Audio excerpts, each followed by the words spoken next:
Well, I'm here at the Old Adventure Bike Riders Festival, and I've come across another YouTuber. So without further ado, I'm going to introduce him. So if you've not followed him before, have a look at his channel. So VFR Mitch, welcome to the Tim Heale podcast. Nice to meet you, Tim. Thank you very much indeed. Yeah, I've got a YouTube channel, VFR Mitch. Basically, it's bits and bobs to do with bike maintenance. At the moment, I'm running 2 Royal Enfields. I'm running an Interceptor 650 and a Himalayan 411. I fetched the Himalayan 411 out this weekend to the ABR Festival 2024. I've just done the Bridgestone Trail, which was very dusty but most enjoyable. I've loved it. So I'm just here basically to meet like-minded people, make new friends, and learn a bit more about motorcycles in general. Brilliant. So thank you very much. Thanks, guys. No worries at all, mate. Thank you. So this looks like the Triumph demonstrators are just about to go out, and the Transalps are just coming back in. So the Hondas are just coming back in. Triumphs are just getting ready to go. This is the Triumph stand, and just have a look. There's so many people here now. This is the Friday, and this is what you're getting. It's starting to get really busy. So yeah, so it looks like they're all jumping on the bikes now. They're just about to set off, or making an assumption that they're off on a road ride. So we'll just see them going off. Yeah. So the instructor there is messing about, putting his gloves on. Everybody's itching to get going. We're all desperate to get a go on these machines. So there they go. There's the instructor leading off. Looks like they might going off on an off-road course with the knobblies on. So this is it. Yeah. So the scrams here and the adventures.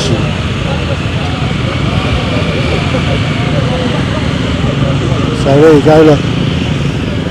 They definitely look like they're going on an off-road adventure. A bit like what I did earlier today. And just up there, there's Ragley Hall itself.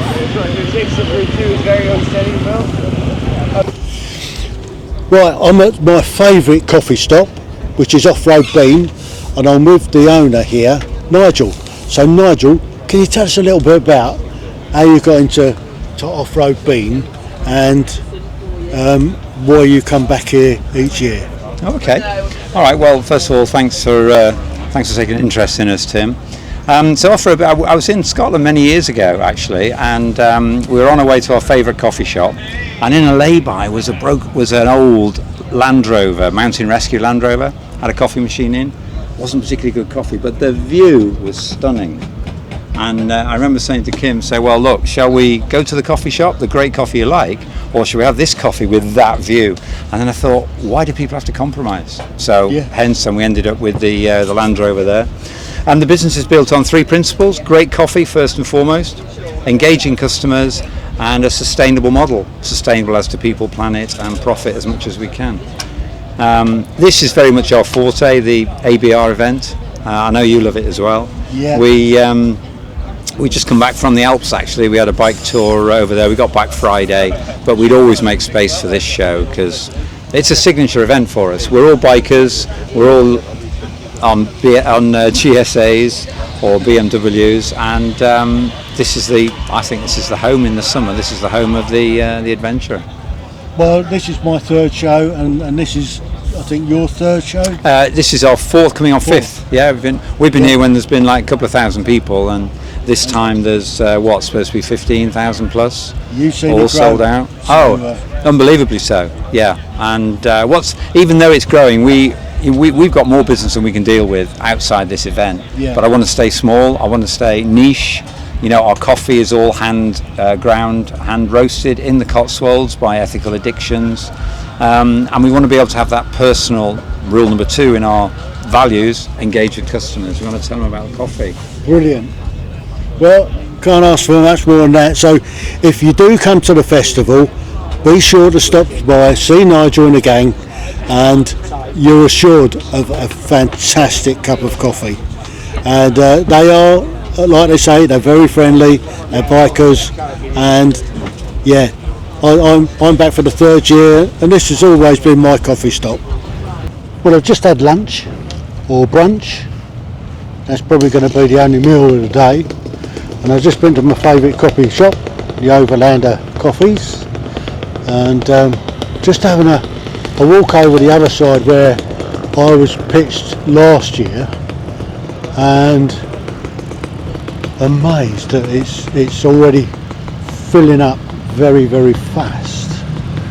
So I'll give you a quick squint around. Just have a look at that. Now, a lot of this is just more than bikes and tents nowadays. There's so many camper vans, camping trucks, caravans. There's just dozens of them. Yeah, that far field that you can see over there, that last year was just all tents. Seems like more and more people are coming in camper vans. I don't know what they're going to gain from it. But there you go. That's a look, and there's the glamping over there. You can just about see the glamping side of it all. So there you go. Smile, you're on candid camera.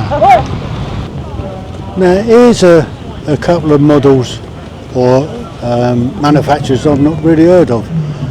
Vogue, it's a new one on me, and then they're paired up with Benelli. Now I've heard of Benelli.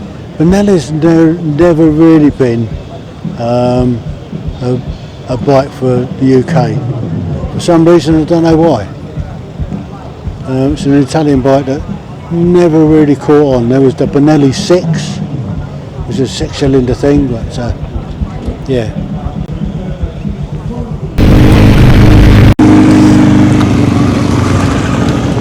So this is only Friday,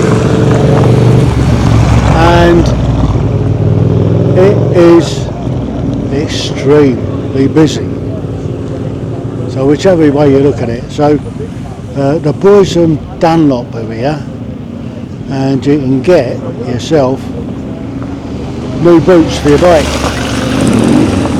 So yeah, I don't know how much of a deal they're doing, but get your tyres changed.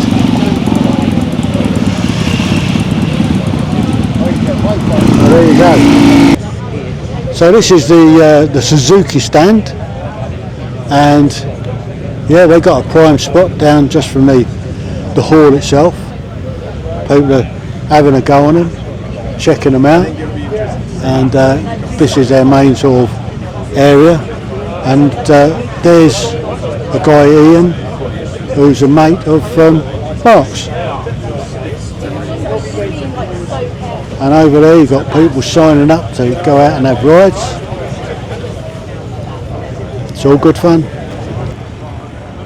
So here's all the Himalayans lined up ready to go out on, they're the ones that's going out on the road tours, and just down there are the ones that's going out on the off-road tours.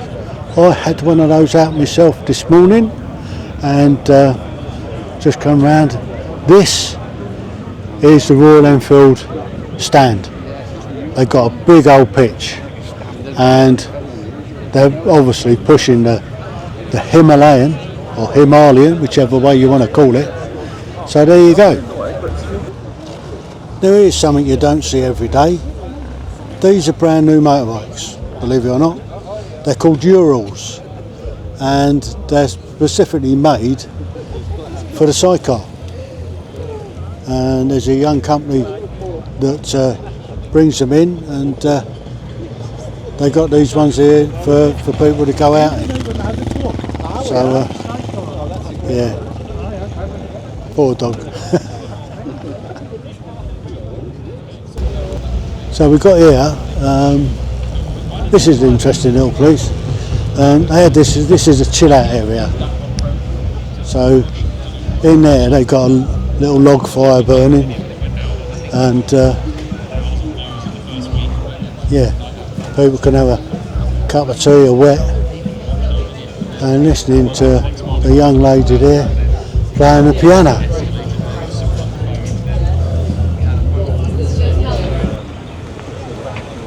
So there you got the Belstaff tent or setup, pushing their clothing line, the old waxed cotton, and a couple of old Land Rovers there. Looks like an old 2A and a Series 3. Here's your Harley stand, and all the Harley bikes are out at the moment.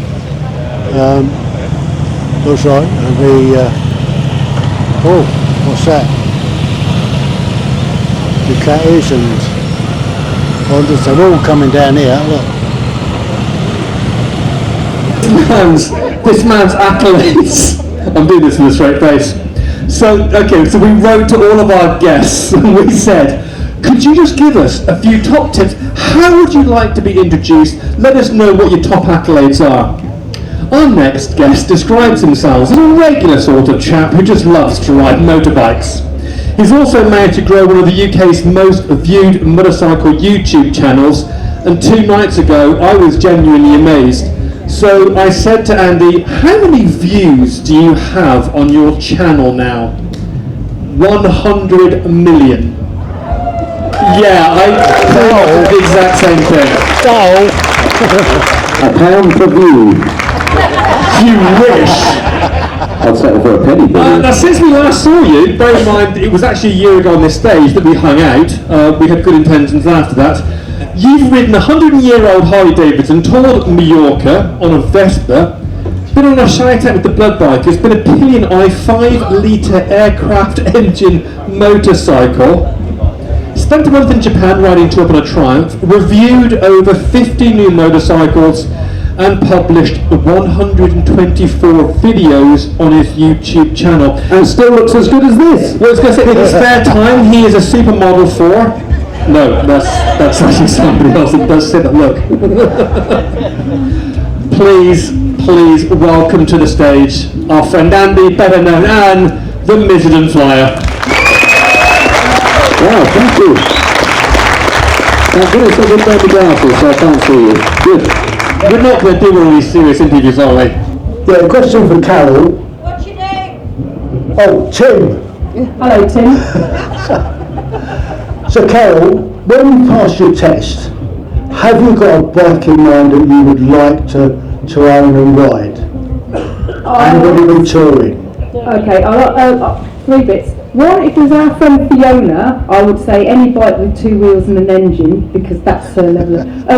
I will probably, if I'm honest, probably buy something second hand that I've learnt to ride on. I'm 5'2". You know, I need something I can flat foot, even get it lowered. What's in a treat to suit you ideally is a Ducati street fighter. He's after a Ducati, but you know what he can do, ladies and gentlemen, he can. So, I've been learning on a Kawasaki Z650, which is suitably small for me. Japanese.